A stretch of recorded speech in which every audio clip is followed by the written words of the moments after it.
All right. तो ये Corbevax बहुत चर्चा में है, तो उसके बारे में इंडियन एक्सप्रेस के आज एक्सप्लेन पेज में अच्छे से एक्सप्लेन किया गया था। इसको हम लोग देखते हैं।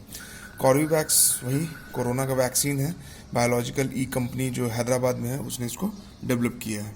अब बेसिकली इसमें हम लोग को क्या ओवरऑल जानना है कि अलग अलग वैक्सीन सारे मार्केट में, कोविशील्ड है, कोवैक्सीन है, फाइजर का है, स्पुतनिक है, चाइना का वैक्सीन है।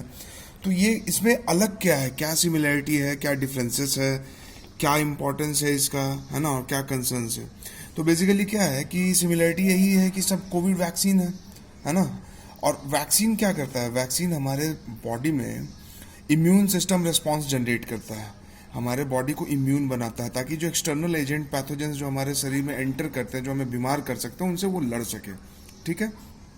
तो देखिए वैक्सीन बनाने का क्या क्या तरीका होता है, मतलब किस किस तरीके से करते हैं। तो बेसिकली आप एक एग्जांपल से, सिंपल एग्जांपल से ऐसे समझ सकते हो कि किसी बच्चे को या किसी भी इंसान को अगर वो बहुत जिद्दी है, बहुत गुस्सा आता है और उसका गुस्सा आपको ठीक करना है, मतलब वो बात बात पे रूठ जाता है, तो उसको अगर गुस्सा ठीक करना है तो आप क्या करोगे।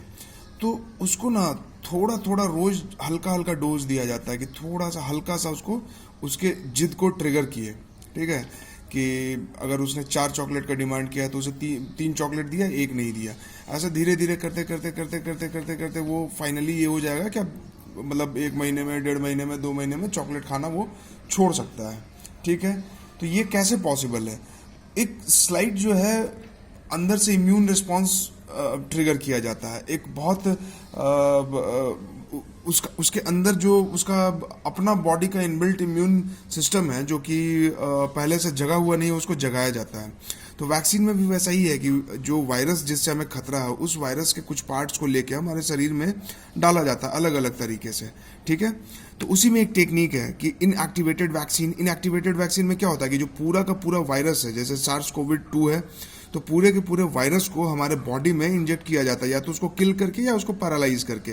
पोलियो का भी यही हिसाब किताब है, 2 बूंद जिंदगी की जो ड्रॉप दिया जाता है उसमें भी वो 2 टेक्निक यूज किया जाता है कि या तो पैरालाइज करके पोलियो का वायरस दिया जाता है, और नहीं तो फिर उसको किल करके दिया जाता है। अब ये वायरस जाके शरीर में क्या करेगा, ये मरा हुआ है, हमें नुकसान तो करेगा नहीं, लेकिन धीरे धीरे बहुत स्लाइटली जो है इम्यून रिस्पॉन्स जनरेट करता है।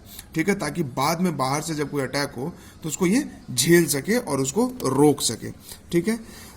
Viral vector and mRNA। ठीक है। ये एक और टेक्निक है, वायरल वेक्टर का मतलब जानते हो कि डायरेक्शन को डिनोट करता है वेक्टर, तो वायरल वेक्टर है। इसका क्या मतलब होता है, इसका मतलब ये है कि ये इस टेक्निक का इस्तेमाल करके हमारे शरीर में इंड्यूस किया जाता है कि हम स्पाइक प्रोटीन बना सके। स्पाइक प्रोटीन क्या होता है, स्पाइक प्रोटीन अगर आपने कोविड का, कोरोना वायरस का अगर आपने फोटो देखा हो तो उसमें ऐसे ऐसे स्पाइक्स निकले होते हैं। ठीक है। ये स्पाइक प्रोटीन होते हैं, यही आके हमारे बॉडी पे चिपकते हैं और उसके बाद फिर ये हमारे सेल्स में एंटर करते हैं। ठीक है। तो इस स्पाइक प्रोटीन को जनरेट करने के लिए इंड्यूस करता है हमारे सेल को। उससे क्या होगा कि ये स्पाइक प्रोटीन पहले से हमारे बॉडी में अवेलेबल होंगे, तो जब भी कोई कोरोना वायरस का अटैक होगा हम पे, जब कोई कोरोना वायरस आएगा तो उसका जब प्रोटीन हमारे बॉडी पे चिपकेगा, तो चूंकि ये पहले से हमारे बॉडी में प्रेजेंट है तो वो इसको रिपेल करेगा एक तरह से। ठीक है। तो ये एक टेक्निक है। तीसरी टेक्निक क्या है, ये दूसरा हमने देख लिया। एक तो पहला ये inactivated vaccine, viral vector and mRNA। और तीसरी टेक्निक क्या है, तीसरी टेक्निक ये है रिकॉम्बिनेंट प्रोटीन सब यूनिट वैक्सीन। ठीक है। सब यूनिट वैक्सीन यहाँ पे क्या कर रहे थे कि पूरे के पूरे वायरस को बॉडी में डाल दे रहे थे, मार के या पैरालाइज करके। ठीक है। यहाँ पे क्या कर रहे थे कि बॉडी को ही इंड्यूस कर रहे थे, सेल को इंड्यूस कर रहे थे कि स्पाइक प्रोटीन बनाए। यहाँ पे क्या कर रहे हैं कि स्पाइक प्रोटीन जो है उसको ले रहे हैं और उससे हम इम्यून सिस्टम रिस्पॉन्स जनरेट कर रहे हैं, मतलब कोरोना वायरस से स्पाइक प्रोटीन निकाल के उसको बॉडी में इंजेक्ट कर रहे हैं और उससे हमारा इम्यून सिस्टम जनरेट होगा। ठीक है। तो ये 3 टेक्निक है। क्या ये पहली बार इस तरह की टेक्निक का इस्तेमाल किया गया है? नहीं। हेपेटाइटिस बी वैक्सीन जो बनता है इसी टेक्नोलॉजी पे बनता है। ठीक है। तो एक ये पॉइंट हो गया कि नहीं, ये पहली बार नहीं यूज़ किया जा रहा है। हेपेटाइटिस बी का वैक्सीन भी इसी टेक्नोलॉजी पे बनता था, ये इंडिजीनियसली डेवलप किया गया है। ठीक है। और जो कंपनी है वो हैदराबाद की है, बायोलॉजिकल ई हैदराबाद। इम्पॉर्टेंस इसका अब हमारे लिए क्या हो जाता है एज सोसाइटी, इम्पोर्टेंस ये है कि एक तो cheapest available in the country है, चीप है, 100 रुपीज़ के आसपास है, मतलब 1500 करोड़ इसको गवर्नमेंट ने दिए हैं एडवांस पेमेंट, जिसमें कि ये 15 करोड़ पब्लिक को इम्यूनाइज कर सकती है, उसको जैब कर सकती है, यानी कि लगभग 100 रुपये पर डोज के हिसाब किताब से इस पे खर्च पड़ रहा है। ठीक है, तो cheapest available in the country है। तो हमारे देश में जहाँ पे लोगों के पास पैसा नहीं है, वैक्सीन हेजिटेंसी है, तो इस तरह का डेवलपमेंट काफ़ी इंपॉर्टेंट हो जाता है। दूसरा इंपॉर्टेंस क्या है कि वैक्सीन का शॉर्टेज है। तो वैक्सीन शॉर्टेज को कैसे ठीक किया जा सकता है?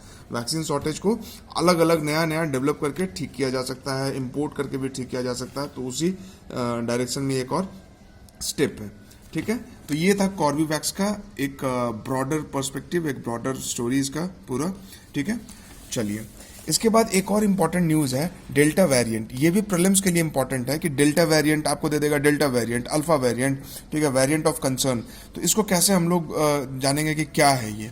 ठीक है, तो बेसिकली पहले ये देखते हैं कि होता क्या है कि जो पूरा वायरस बना हुआ है तो that is made up of protein. Protein spike होता है। अब वो प्रोटीन स्पाइक, जैसे आप एग्जांपल लो कि आप जब धूप में जाते हो तो आपको बॉडी थोड़ा सा डार्क हो जाता है ना। आप जब धूप में नहीं रहते हो, आप कंटिन्यूअसली किसी ठंडे एरिया में रहो, तो फिर आप थोड़ा आपके स्किन का कलर लाइट हो जाता है, बॉडी में अलग अलग चेंजेस आने लगता है। ठीक है, तो उसी तरह से जो वायरस होते हैं वो अपने आप को जेनेटिकली म्यूटेट करते हैं। मतलब ये जेनेटिकली ये पूरा प्रोटीन का मान लीजिए चेन है, ठीक है, जिससे कि वो बना हुआ है, प्रोटीन से, अमीनो एसिड से बना हुआ है। अब क्या होता है कि एटमॉस्फेयर के हिसाब से, इन्वायरमेंट के हिसाब से, बॉडी के हिसाब से वो अपने में थोड़ा चेंज लाती है, तो प्रोटीन उसका बदल जाता है। तो यहाँ पे बेसिकली वही दिखाया गया है कि ये पूरा चेन है। ठीक है, ये पूरा चेन है। इस चेन में जो कलर्ड बॉक्सेस है वो चेंज है, म्यूटेटेड है, चेंज हो गया, म्यूटेशन हो गया, उसमें म्यूटेट कर गया। ठीक है, वो चेंज हो गया, अपने आप को चेंज कर लिया, उसने अपना कैरेक्टरिस्टिक ही चेंज कर लिया। तो अब क्या है कि जब म्यूटेट करते हैं, तो अगर मान लीजिए हमने कोई जैसे काढ़ा पिया, ठीक है, काढ़ा से अगर ठीक हो सकता था, हल्दी से ठीक हो सकता था, तो अगर उससे हम थोड़ा सा रिपेल कर पा रहे थे, लेकिन अब जब वायरस को पता चल गया कि अच्छा हल्दी से मैं रिपेल किया जा रहा हूँ, तो वो अपने आप को थोड़ा सा इंप्रूव करेगा, म्यूटेट करेगा, और फिर उस हल्दी के बैरियर को भी क्रॉस कर जाएगा, उस काढ़ा के बैरियर को भी क्रॉस कर जाएगा। ये चीज़ होती है। ठीक है, तो वही इसमें दिखाया गया है। अब आते हैं कि डेल्टा वेरिएंट क्या है। तो डेल्टा वेरिएंट बेसिकली क्या है, इंडिया में जो वेरिएंट पाया गया था B.1.617 था। ठीक है, तो इसी लीनेज में अलग अलग नाम दिया जाता है, अलग अलग उसके जेनेटिक कोडिंग के हिसाब से। ठीक है, कि उसके जीन्स में क्या मटेरियल है, किस तरह से प्रोटीन अरेंज्ड है, उस हिसाब से नाम दिया गया। तो B.1.617, तो इसे तो मैं याद रखता हूँ कि B1617।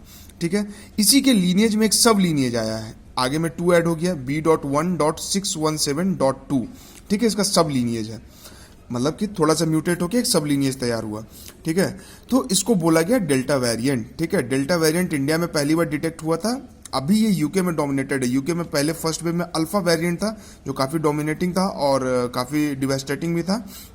अब यूके में अल्फा वेरिएंट की जगह डेल्टा वेरिएंट डोमिनेट कर रहा है। ठीक है, कंसर्न क्या है, ये जो वेरिएंट है इसको WHO ने VOC लेवल दिया है, variant of concern. Variant of concern जो कोरोना वायरस का वेरिएंट है उसमें ये कंसर्न वाला वेरिएंट है। कंसर्न क्यों? कि इसका ये बहुत तेजी से ट्रांसमिट हो सकता है। ठीक है, और इसके वजह से डेथ भी ज़्यादा हो सकती है। आदमी जो बीमार पड़ेगा, कोई भी इंसान बीमार पड़ेगा तो बीमार पड़ने का इंटेंसिटी उसका ज़्यादा हो जाएगा। ठीक है, तो इसलिए ये वेरिएंट ऑफ कंसर्न है। वेरिएंट ऑफ कंसर्न लेवल कौन देता है? WHO देता है, और इसे डेल्टा वेरिएंट कहा गया है। डेल्टा वेरिएंट जो है वो VOC है। ठीक है, और क्या है प्रीलिम्स के पॉइंट ऑफ व्यू से कि जैसे ये 3-4 चीज़ें दे दिया जाएगा, आपको याद करना नहीं है, बस आप देख लीजिए कि जैसे K417N है, L452R है, P681R है, तो इस तरह से लिख दिया जाएगा कि दिस रिलेटेड टू व्हाट। ठीक है, तो आपको समझना है, आपको थोड़ा सा ध्यान रखना है कि ये पूरा प्रोटीन का सीक्वेंस है और उसी का एक पार्ट है, और म्यूटेट कर जाता है तो बहुत हार्मफुल हो जाता है, हमें बहुत समस्या झेलनी पड़ती है। तो इसलिए इम्पॉर्टेंट है कि इसको आप याद रखें। याद रखें मतलब इस नाम को नहीं याद रखें, कंसेप्ट को याद रखें, और जब इस तरह से पूछा जाए 3-4 इस तरह का दे दिया जाएगा T250N कि ये क्या है, तो भाई वेरिएंट है, म्यूटेशन के बाद का है ना, प्रोटीन सीक्वेंस है, ये याद रखना है। ठीक है, ओके, थैंक यू।